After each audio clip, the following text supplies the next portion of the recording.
Ja, razmere v čakalnici za ambulanto kliničnega oddelka za hematologijo v Ljubljani so res kritične. Na polikliniki je to, ne.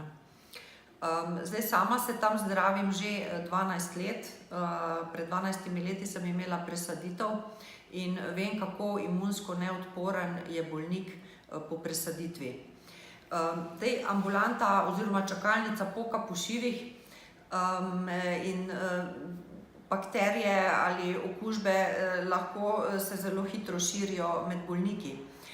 Zdaj, moja izkušnja je taka, da sem pred 12 leti po presaditvi, ko so me odpustili domov, sem hodila v ambulanto na zelo pogoste kontrole.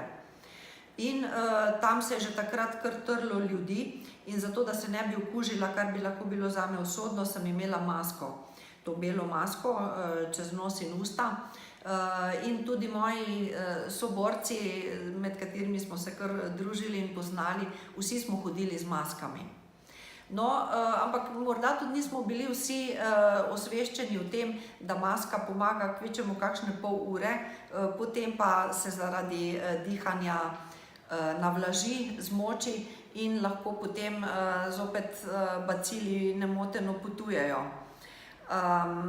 Tako da že takrat smo bili pacienti po presaditvi v tej ambulanti ogroženi, sedaj je pa z leti, jaz hodim že 12 let in vsako leto ugotavljam porast bolnikov v tej ambulanti in tudi porast bolnikov z maskami.